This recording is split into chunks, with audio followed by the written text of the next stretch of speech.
Skin is flicked, race towards the goal. Game now unfolds.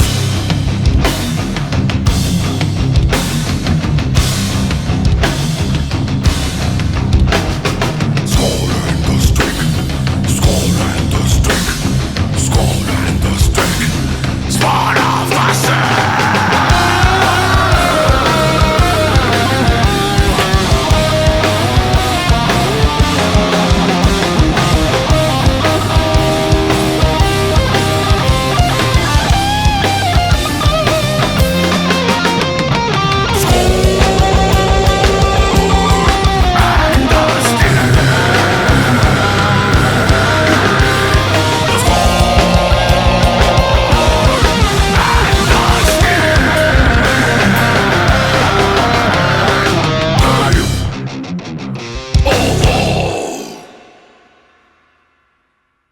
So that was the song Skull and the Stick. It's our latest song which we haven't released yet. It's quite exciting for us because it's a different song from the rest of the album. If you guys have heard Immortal and Vile, very exciting. It's got a lot of rock and roll, heavy metal fused into it. And it's set in the Primitiv universe, which is really interesting if you guys don't know about it. What's it, Riju? Each of our songs is based on a theme which is pretty brutal, which thankfully is the case because the initial idea was to make it funny, which we have thankfully rejected. One of the ideas which was rejected, which was brought up by this man out here, was that how about we deal with the problems of women in the Stone Age, like मैं घर से निकली और dinosaur ने खा लिया मुझे, something like that. Well, on a serious note, along with the concept, we also had to write music with it. Yeah. So the way the band started was in 2013. We used to basically, one thing about all of us is that beyond bandmates, we've all been very good friends for years. So we used to just meet up at my flat and jam on ideas. So, and also talk and discuss new ideas. So what we realized is that a lot of bands at that point of time were basically trying to push themselves technically, writing more and more complicated songs, faster songs, lots of layers and things like that, where we wanted to dial things down a bit and make simple, catchy songs, more like the 70s or the 80s heavy metal that we have grown up listening to, which also ties back to the old school aspect of the concept. So, first two songs that we wrote were Taurus and Lords of Primitiv, which pretty much came up in 2-3 hours of sitting. And that pretty much has been consistent throughout the history. In fact, the song that we just played, Skull and the Stick, was written, the idea of that came up in a sound check of one of our gigs in Pune, where we had some time and we were noodling around on the guitars and the main riff came up there. And then we took that riff back, we remembered it, and we sat for half a day and the song was created. Yeah, you mean you were noodling around because you were smashed, dude. This guy was on another level over there. And that's the best part about doing gigs outstation, for me at least, in the band. We've been to at least 8 to 9 different cities, multiple number of times, some cities like Hyderabad or Bangalore. And it's just, I don't take vacations from work anymore because, I take up pretty much all my leaves anyways, and that's where it all comes up. In fact, Jaipur, I think it was when, just before, we were done with our sound check, and just before we got on stage, we were all of us, we were reasonably hammered.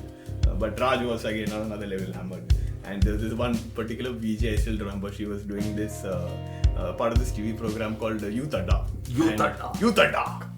And Youth at Dark. Yeah, Youth at Dark. You'd know that. And she came up to us, and then we were all standing in a line right outside the venue, and she's doing the interview, and Raj throughout the interview was just staring into the camera. Wonder why. She was asking extremely embarrassing questions. One of the few things I remember. Oh, that's not a reason. The only thing I remember is that she asked a question about in Hindi कि आप लोग जब stage पे जाते हैं और crowd चिल्लाता है आपके गानों का नाम, आपको कैसा फील होता है?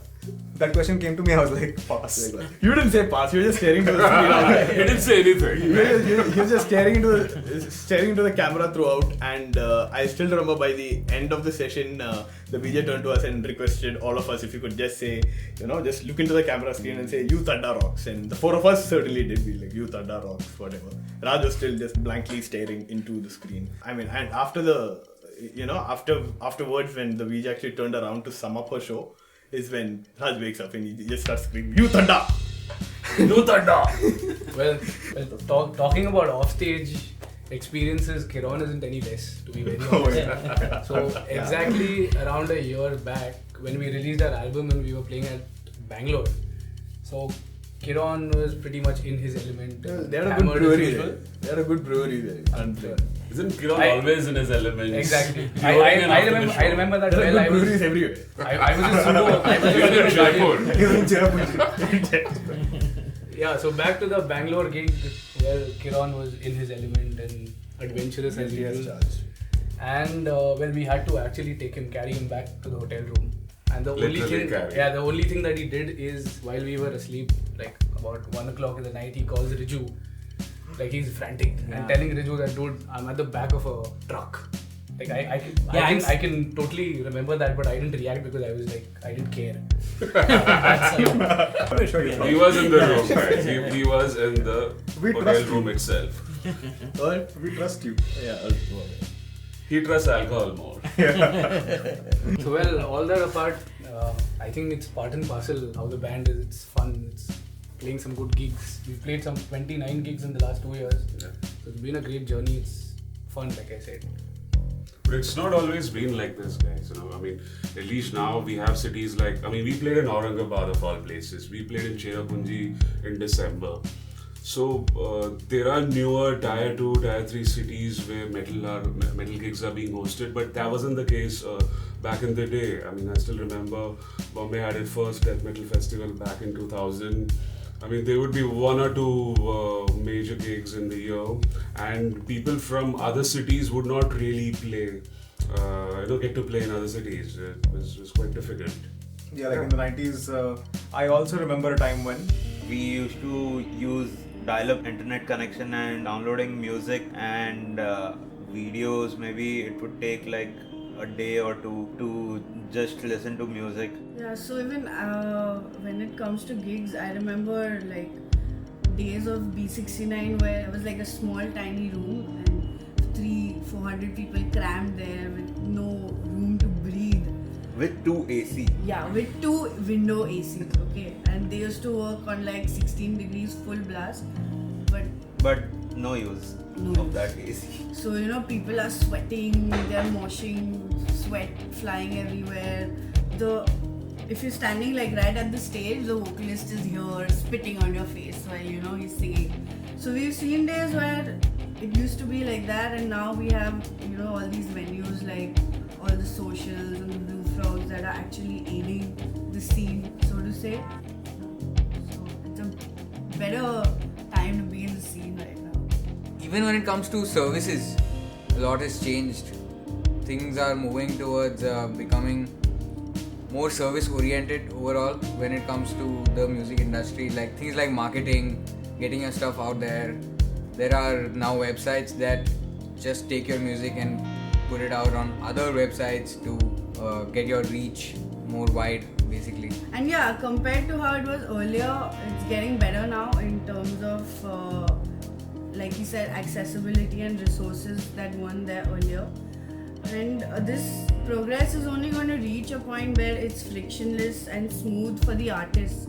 They don't need to worry about these things. At the end of the day, we are very fortunate to also be able to play music other than having your standard 9-to-5 day jobs, getting to actually tour the country and have people in every part of the country appreciate our songs and tell us that they liked our music. Even abroad. We've had a lot of success in a very short amount of time, if one can even say that. And the best part is we are always laughing, all of us together. That rocks. Sadly, our songs are not as cheerful as we are. Our next song deals with murders. And that song doesn't have a happy ending, guys. Trust me.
straight.